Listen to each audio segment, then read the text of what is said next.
Hello everyone, Irish Warlock here, and today we are doing another Dragon Age the Veilguard video. Specifically this time we are looking at the 8th journal, Exploration Across Thedas, a look into how Rook will discover the world. So this one is just a journal. There are some videos, but they're only like about a minute, not even actually a minute, like 30 or so seconds each. They have no sound or dialogue on them at all, so it's just visual stuff we're going to be going through. So we're just going to go through the journal here, look at the places they mention here. I don't think this is all the places. Odds are there are other places that we can visit. And I'm going to just give a bit of a breakdown on what we know about those places and see if we can pick anything up from those short videos. So let's get started. Hello everyone. Today we're back to share more about the world of Dragon Age the Veilguard. Minor spoilers below. Yeah, always beware spoilers in any sort of information they're releasing now. I've gone through it. I do think some parts are spoilery, but I do think they're quite minor. But obviously, if you want to go into Veilguard completely blind, you might just want to leave this video now. While the game is a crafted experience telling a rich narrative, there are many areas to explore. The Lighthouse, for example, is a central place for Rook to rest, spend time with companions, and learn more about the world through conversation. The crossroads allow the Veilguard to traverse Thedas in seconds, connecting the Lighthouse to more of the world than ever before. Throughout the story, you'll go through many diverse areas, from the beauty of the lush Arlathan forest to the busy streets of Minrathous. Veterans of the series have heard whispers in the past about each of these places in Thedas, but now you will actually be able to explore and experience them in game. Each area has its own unique feel and style. There are several areas for exploration, each inviting you to delve deeper into the narrative and uncover the many mysteries Thedas holds. Check out a few of them below. So yeah, there are definitely more places. Right, so here we have the first part, Arlathan Forest. Let's watch this video and see what we can find. Right, get rid of that. Stop here straight away. But we've got what looks like 3 people. Now, I don't think they're statues. Well, let's make this video a bit bigger so we can get a better look at them. Yeah, they don't look like statues that just have like plant life growing off them. They definitely look like trees, and I have a few theories around them. The first one is that they're just decor. They were put there by the Veil Jumpers or Ancient Elves or Dalish just to decorate the place. I think that one's highly unlikely though, but it was just worth mentioning. Second one is they're imprisoned people, trespassers into Arlathan Forest who've been cursed to become part of the landscape. This one here looks like they're running away, and this one here looks like they've fallen to the ground and they're trying to reach up. So the idea is that maybe they're treasure hunters or grave robbers who've come to Arlathan Forest to seek their fortune, and either the Veil Jumpers or just the natural magic of Arlathan Forest has turned them into this. Third possible option is that they are just creatures of Arlathan Forest, that they are Sylvans of some sort. If you haven't played Dragon Age Origins, Sylvans are basically Ents. They are giant tree beings. It's what happens when a demon or a spirit possesses a tree. They come alive as a giant walking tree and for the most part go mad. You do actually meet one that can talk in rhymes, which is very funny. But for the most part, they're just mindless creatures that attack whoever they see. We know from the Runes of Reality short that there are Sylvans in the forest. So possibly these are Sylvans, maybe just smaller ones. What happens when a spirit inhabits a bush or just a small sapling? Another possible idea is that these are forest guardians. So we know from the short story Three Trees to Midnight that there are denizens of the forest that are meant to protect the forest and Arlathan from outsiders. Specifically, they're meant to protect it from non-elves. And that being said, this short story does have the protector fight and try and kill some elves, so they are probably going a little bit wonky. Now, in our short story, the Guardian is described as a golem-sized creature made of wood, stone, moss, and vines, and covered in runes. They have lyrium-infused blades for weapons, and obviously, these things don't look like that. They could just be variants, smaller ones, bigger ones, medium ones, bit of variety. However, that description from the short story Three Trees to Midnight comes across more as a Vartaral, which we've seen before in Dragon Age Origins The Witch Hunt and Dragon Age 2. And we know from the comic The Missing that Vartarals are in Arlathan Forest. They are basically constructed protectors of the elven people. But every time we meet one of the games, they're always attacking elves, so they're kind of going a bit wonky. But we'll continue on. You can see, jump back a bit more. But yeah, look at these ones here. Yeah, you can see this guy here looks like he's sunk into the ground, and the other guy looks like he's trying to pull him up. Odds are this is what happens to people who are trespassing in Arlathan Forest, either done by the Veil Jumpers or magics put in place by ancient elves. more tree people.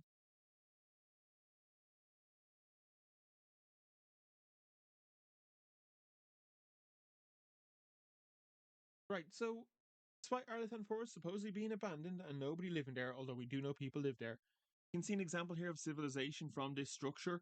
It looks elven in origin, specifically Dalish. The entire design of it reminds me a lot of the Aravels, the Dalish landships. So odds are it's probably a place where some Veil jumpers are living. Also, this banner here reminds me very Dalish. Can't really make anything out on it, but it looks Dalish.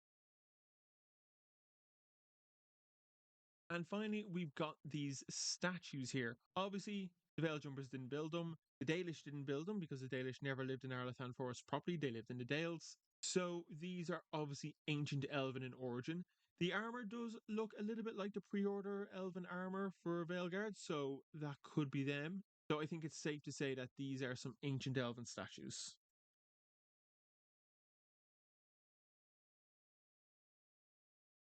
And that's basically it. Just quick little run through.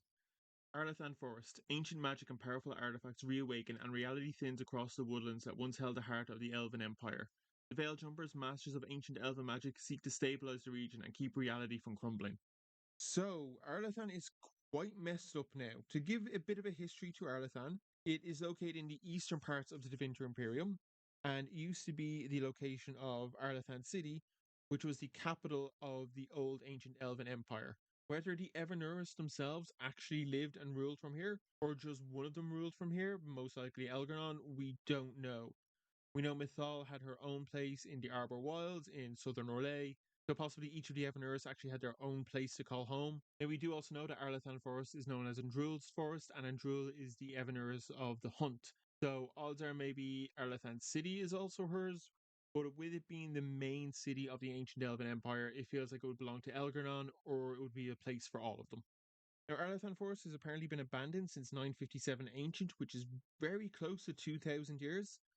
Former games did say that some Dalish clans still lived in Arlathan Forest, but since the release of the Winter Knights and the Missing, we know that they're not just Dalish clans, but they're a faction called the Veil Jumpers, which is a mixture of Dalish clans but also of non-Dalish members as well. Arlathan is supposedly just full of ancient elven ruins, and everyone believes it's haunted, full of ghosts and demons and other weird creatures. And with shorts like Runes of Reality, Three Trees to Midnight, and the Missing comic basically confirming all of that. Now, everyone in Thedas believes that Arlathan was destroyed by the Devinter Imperium. However, by the end of Dragon Age Inquisition, we know that's not the case. When you get to the Temple of Mythal, you meet one of her followers, an elf named Abelas. And he tells you that by the time the Devinter Imperium got around to taking out Arlathan, it was already on its last legs. He describes it as basically crows feeding on the carrion. It's not really said why Arlathan was falling at this point, but it's safe to say it was probably soulless. By this point, the Veil was most likely up, the Fade and Thedas were separated from each other, and the Evanurus were imprisoned. And with the Veil created, the Elven people lost their magical abilities, which most likely made them easy pickings for the Devinter Imperium. Now, Arlathan Forest has not appeared in any Dragon Age game beforehand, but it's been mentioned in all of them, and it's made a few appearances in the expanded media, including the book Devinter Knights, the comics Blue Wraith and the Missing, and the short story Runes of Reality. From these four stories, the most important information we can probably glean is from the Missing. During the Missing, Varric and Harding work with the Veil Jumpers to get to an ancient elven artifact located in Arlathan Forest. They're trying to get there before the Venatori do, but Solus gets his hands on it first. We don't know what this artifact is, but odds are it's probably the lyrium dagger that he uses at the start of Veilguard, and that we will eventually get our hands on. During the mission, we also learned that Arlathan Forest is just becoming more and more chaotic. Roads are floating, the wildlife is going crazy, and there's just messed up time magic all over the place. And remember, time magic isn't meant to exist. By the time we get to Dragon Age Inquisition, it's there in one little story because it's meant to be this brand new discovery. But if it's there just wildly going off in Arlathan Forest, then some serious shit must be going down. The last bit of information I can think to bring up is that a famous thief known as the Black Fox went missing in Arlathan Forest. The Black Fox is basically Dragon Age's Robin Hood. He used to be an Orlesian noble who became a roguish thief to basically help the common people. As for characters we could meet there, we know we're definitely going to meet Strife and Irilyn, two Veil Jumpers who have appeared in Winter Knights and The Missing. Now, next we have the Hossberg Wetlands, which we've already gotten a good look at the IGN gameplay. But yeah, it is just as disgusting and blighted as before. Not as much to glean from this video as the last one. However, you'll see here in a second this obviously giant messed up tree. two things. We can see a creature here. It looks like a big lizard of some sort. And here it looks like there's a man in the tree. Now, whether he's stuck to it or been tied to it or he's kind of fused with it because of the blight, I can't really tell. But that to me looks like there's a man inside the tree. I don't know. But the Hossberg Wetlands looks so messed up and so cool. Like, look at all this up here. And there's all these boils from the blight. It is utterly disgusting and I cannot wait to run around in it. Much of the once peaceful marshland has been consumed by the blight. Darkspawn roam the swamps with impunity, but the Grey Wardens mount a valiant defence from their last haven, Lavendel. Now, the Enderfels has a lot of small villages like Lavendel just dotted around the place. They only have really two major cities, which I'll get onto in a second. And the villagers don't get a lot of help from the royalty or nobility of the Anderfels. They mainly only care about Hossberg, which means a lot of the villagers end up looking to the Grey Wardens for help. But the people of Lavendel probably aren't going to be upset that the Grey Wardens are there with them. And just like the locals look to the Grey Wardens for help, a lot of the Wardens actually like this. In other places like Ferelden or Ley, where the Wardens kind of just stay to the background until they're needed, in Anderfels are just part of everyday life. And the first Warden, the leader of the Grey Wardens, is heavily involved in the politics of the Anderfels. Now, the Hossberg Wetlands is a completely new area, not just in game, but also just in lore. It's never been mentioned before until now. It's so new, it doesn't even have a page on the Dragon Age Wikipedia yet. It's just a mentioned line in the actual Anderfels Wikipedia page. We do know, however, that Hossberg is the capital of the Anderfels, and it is built on a river and is surrounded by swamps, and the wetlands are the swamps that we're going to be going around. However, going by previous trailers, we have seen some rugged barren landscapes, and we know that that's what most of the Anderfels looks like. So unless other parts of the wetlands have this look, odds are we will see other parts of the Anderfels and Veilguard. Now, what do we know about the Anderfels as a whole? Well, as I said, the Wardens are very important. They're liked by the populace, they're looked up to, and they're just a regular important part of life. As I said, the Anderfels has an arid landscape. The wetlands seems to be the exception, not the norm. Combining this arid landscape with regular darkspawn attacks, the people of the Anderfels are hardy people, incredibly religious, and make really good soldiers. Prominent locations around Anderfels include Hossberg, which is the capital, Weissop, which is the fortress of the Grey Wardens. We've seen that in the high level gameplay. Looks like it's going to get destroyed in Veilguard, or at least badly damaged. There is Leish, I hope I'm pronouncing that right, which is the only settlement in the world that is on the Volok Sea, which is on the western side of Thedas. And in the past, the residents of this village have done trade with merchants from across the sea. There's one more place to mention, but it's technically not in the Anderfels, and that's Kalsharok. This is one of the last two great dwarven taigs. It is under the Anderfels, and I mean deep, deep underground. It doesn't even have a surface entrance. Whether we're going to see it or not, I don't know. We have seen some dwarven runes and a mine in one of the previous trailers, but they were on the surface, exposed to the elements. Kalsharok is deep, deep underground, so I don't know if we're going to see Kalsharok. Personally, I'd love to because it's got some great lore behind it, but we'll have to wait and see. Now, another familiar place that we've already seen, but Minrathous. So you can see here, this Minrathous looks very, very different than what we saw back in June with the initial gameplay. Obviously, this is during the day, so that's why it looks different. But judging by what we can see here, we must be very low down, like on ground level. Because if you remember the original gameplay back in June, we were at the top. We were looking down upon the city. So you get the idea, Minrathous must be massive. It's not just built out, but it's built upwards as well. From the brief shots we've seen it reminds me like of a 40k hive city or the massive tower blocks from Judge Dredd. Just these massive structures reaching up to the sky.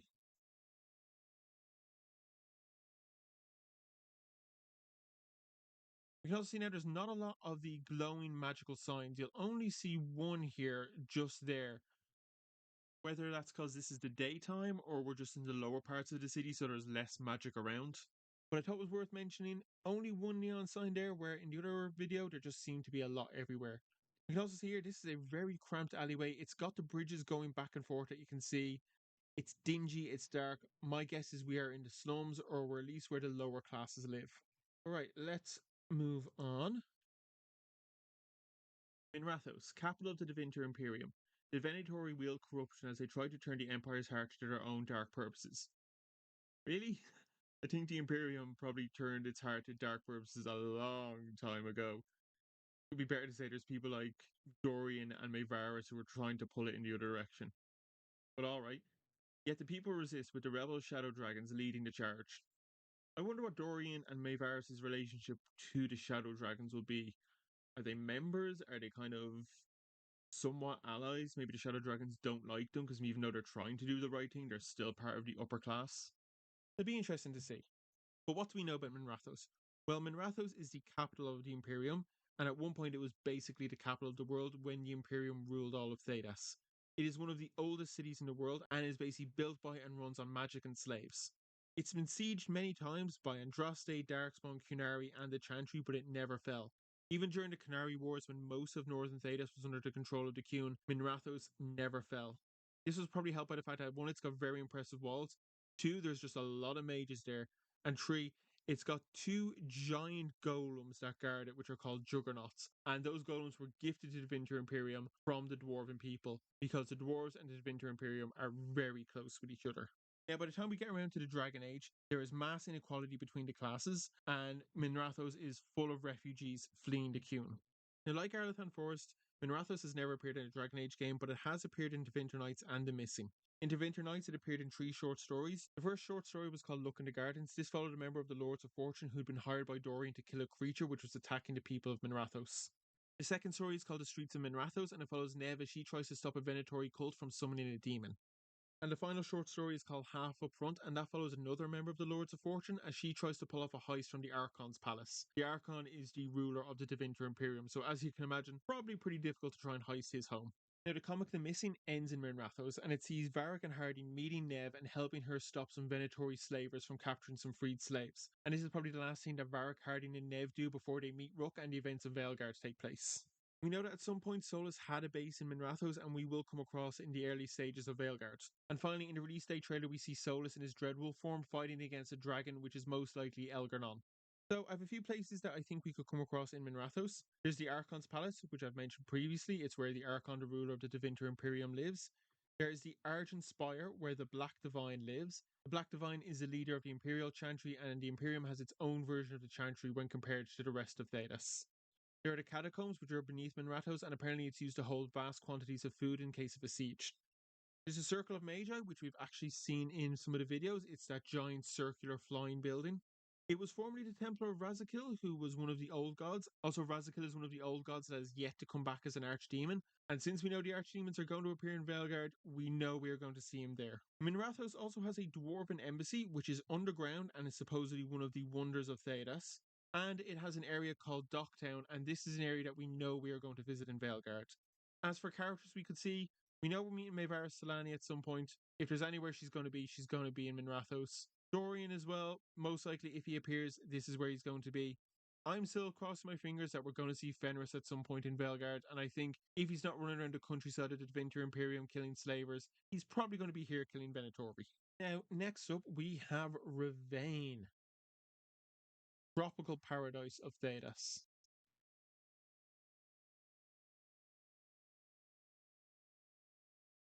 Right, so starting off, we can see here Grey Warden statues by the looks of it, and we can see here as well Grey Warden Fortress. So have the wardens spread out a little bit? Are they not just in the Anderfels, or is this just an old abandoned fortress? And I wonder, are the factions going to be restricted to specific locations? Will the wardens only be in the Anderfels? Will the Shadow Dragons only be in Minrathous? Will the Antivan Crows only be in Antiva? Of course, having the Shadow Dragons running around Antiva or the Anderfels doesn't make a lot of sense. But having other groups like the Antivan Crows, the Grey Wardens, or the Lords of Fortune moving around Thedas does make a lot of sense.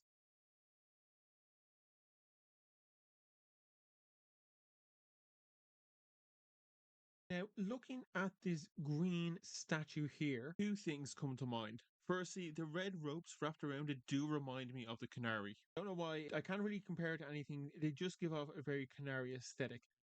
However, this part here of the idol or host or whatever you want to call it very much looks like Gillenon's headdress. And we know it's going to be mentioned down here in the little blurb. The servants of the Evaneris are here in Rivain. So odds are this has been put there by them. Just say Rivain looks so beautiful. Compared to like Ferelden and Orlais, which have just been like maybe standard European fantasy ideas, Rivain just looks beautiful. And I think if there's anywhere in Thedas I want to go on holiday, it's Rivain. Now, Rivain, an ancient grey warden fortress, sits among the sparkling waters and lush greenery of the Rivain coast. The Lords of Fortune call this paradise home. The servants of the gods have their own plans, however, and threaten to turn the sanctuary into a battlefield. So, who are the servants of the gods? Well, I think a safe guess to say is they are serving the Evanuris, or at least just specifically serving Elgarnon and Gillenon. Well, who are the servants of the gods? Well, I think it's safe to say that they are whoever is serving the Evanuris. Now, we know the Darkspawn are serving the Evanuris, however, I don't think they'd be going by a new name, especially not servants of the gods. My guess is the Evernerds are more using the Darkspawn as just mindless cannon fodder to kind of throw out and just spread carnage and corruption everywhere. It's more likely that the servants of the gods are elven people. We know from the Temple of Mythal in Dragon Age Inquisition that there were still servants of Mythal all the way into the Dragon Age, so it would make sense that there could possibly be some servants of Elgarnon and Gillenon secretly living in the world, waiting for them to come back. We also know from the short story The Dreadwolf Take You into Winter Nights, Solus has some of his own followers who are helping him with his plans. And I wonder if by now, with Solus trapped and gone, are those followers following the Evanuris now? Maybe they saw Solus as a god and Solus didn't bother to play it down because he thought he could use them, and now they've gone off and are following Elgarnon and Gillenon. But I'm going off on a bit of a tangent there. Let's get back to Rivain. Rivain is located on the northeastern part of Thedas and it's on a peninsula. Rivain is a matriarchal society, and while it does have a royal family ruling over it, most people don't really pay attention to them. The royal family only has power in the capital city of Darismond, which is an interesting comparison with Hossberg and Neanderthals. Most of the villages and towns in Rivain don't look towards any sort of hierarchy or nobility, but rather look to the elder women of their village for any sort of guidance or rule. And these elder women openly practice magic, because Rivain is really relaxed about magic when compared to the rest of Thedas. Outside of the capital, the Chantries and the Circle have very little power or control in Rivain. Also, for about 100 years during the Canary Wars and the Exalted Marches, Rivain was ruled by the Canary. This old occupation has given the people of Rivain quite a close relationship with the Cunari, with many people still practicing the Cun as their form of religion. In fact, in northern Rivain is the settlement of Contar. This is a Cunari settlement and is the only one in mainland Thedas. The people of Rivain are big into their piercings and tattoos and use it to kind of show off their social standing. In Rivain, community welfare is very important. The people do not care about wealth or gold, they just care about making sure that their own village is safe and prosperous as well as their neighbouring villages. If you combine everything we know about Rivain, the fact that it has good relations with the Cunari, that they don't fear magic, that the Chantry and the Circle of Magia has very little power, that they're a matriarchal-led society, they don't really care about money, and that they treat elven people very well. Rivain is just such a stark contrast from the rest of Thedas, and I really cannot wait to see it. Now, as for locations we could possibly visit in Rivain outside of this coastal area, there is Darismond, which is the capital, and there's Contar, which is the Canary settlement. I'd really like to see Contar because with the Antom invading Thedas, it'd be interesting to see how this peaceful settlement is interacting with the invasion. Final place we could see is a place called Lomerin. Lomerin is a neutral port city located on an island to the south of Rivain. But what makes Lomerin really cool is that it is the pirate capital of Thedas. It's where the Felicium Armada is. Basically, think of Tortuga from the Pirates of the Caribbean movies, and that's what Lomerin is, at least in my head anyway. As for characters we can meet in Rivain, there are the characters Brav and Hollux. These are members of the Lords of Fortune who appeared in Winter Nights. Vivienne from Dragon Age Inquisition is from Rivain, but she mainly lives in Orlais, so seeing her here I think is very, very unlikely. And of course we have Isabella, a former companion of Hawk and an admiral in the Felicium Armada. Although what that actually means, nobody knows. And finally, last of our locations, we have Treviso. So Treviso is a city in Antiva, and in fact it is named after a real Italian city. Here it looks like a marketplace, and it looks like everything is going pretty well. Life looks like it's continuing as normal, it is bright, it is happy. People are just living their lives, going day to day, doing their thing, which is a little bit surprising considering what we know is going on in Treviso at the moment.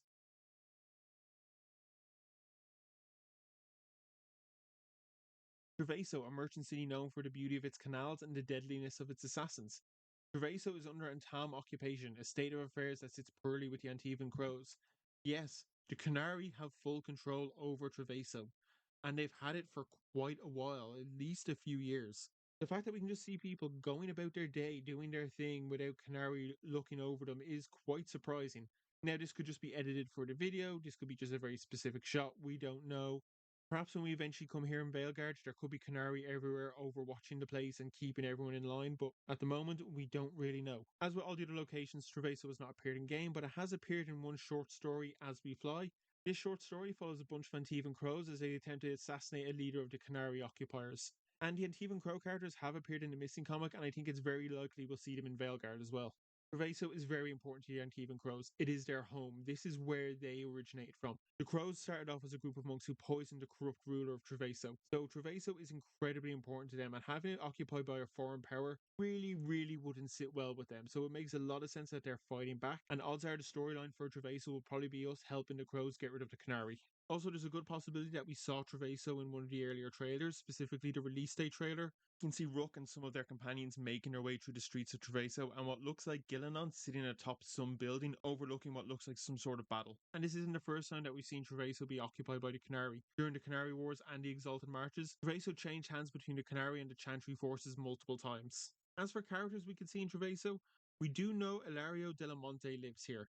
He's the cousin of Lucanus Delamonte and has appeared in a few short stories as well. So what's there to find? While exploring the world, the Veilguard will come across many things to do and people to talk to. Of course, there will be loot to upgrade your equipment, but there's also puzzles and lore. Okay, Veilguard will have puzzles. That is interesting. Wonder what that would be like. Will it be like the constellation puzzles from Dragon Age Inquisition, or will it be some new ones? Personally, I don't mind puzzles in games as long as they don't take too much focus away from the game and they don't become too tedious to solve. There'll be ancient statues, letters, and artifacts left behind to read and collect those codex entries. There are also new modes of transportation to find throughout the world, including fast travel. Okay, so more modes of transportation other than the Alluvian and fast travel? I mean, that's how it's coming across, isn't it? We know there's no mounts in Veilguard, so I mean, I don't know what it could be unless it's meant to be like, carriages you could hire or something like that. Charter a ship, maybe? I don't know why I'm trying to figure it out. Like, I'm not going to come up with it.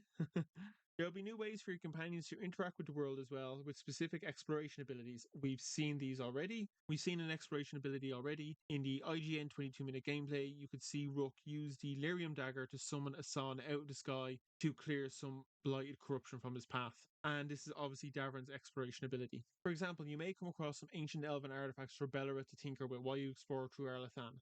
I believe this was actually mentioned in the Game Informer article when they talked about recruiting Bellara in Arlathan Forest, that there was some parts where she had to go up to specific ancient elven artifacts to clear the path for you. Even when the companions are back at the lighthouse, Rook can use the Lyrium dagger to take advantage of their exploration abilities.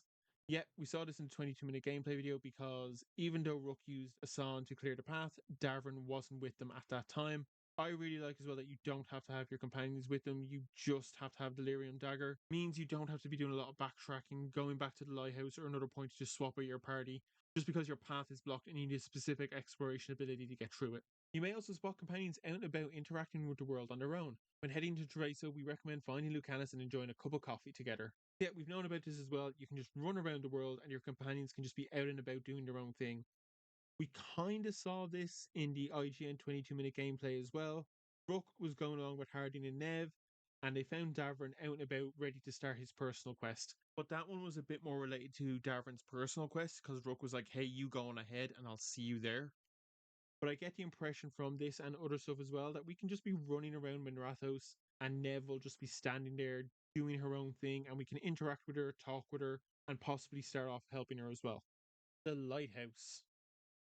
The Lighthouse will serve as your new home during Dragon Age the Veilguard. Each companion will have their own room for them to decorate to their own taste. The rooms will progress over the course of the story and will be the main location for one-to-one chats with them. Yeah, we know that the rooms can actually change as time goes on. We can actually give the companions gifts, and those gifts won't just disappear then, but they'll appear in their own personal quarters. Rook will also have their own room as well. Okay, we kind of imagined Rook was going to get their own room, but if you remember, in the 22-minute gameplay from IGN, and you can check my breakdown of it because at one point you are interacting with a merchant and you can see what looks like a statue of a nug and a statue of a dragon and a statue of a bear. And I was kind of thinking, what the hell are those statues for? They're just sitting there. Odds are they're not crafting materials. They're not obviously gear or weapons for you to use. So maybe that's decorations for your room. Like you can buy the little nug statue and the little dragon statue, and when you buy them, they maybe appear on a shelf in your room. That's my best guess of what they would be. Lastly, you'll find a caretaker's workshop here where items can be upgraded and enchanted. Yet we saw that in the progression journal that came out last week. The Crossroads. From the home base of the lighthouse, you'll be able to access the Crossroads, a meeting place of many Alluvians.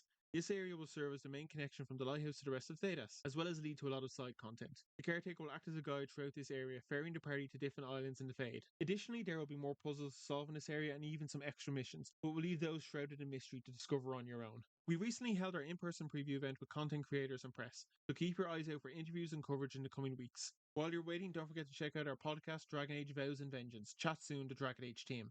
So yeah, we're going to get more news from IGN, BioWare, and possibly some content creators over the next couple of weeks. Also, there is a podcast. I haven't checked it out yet, but I've heard it's meant to be very, very good. I'm going to try and find some time to sit down and listen to it soon, at least before Veilguard releases.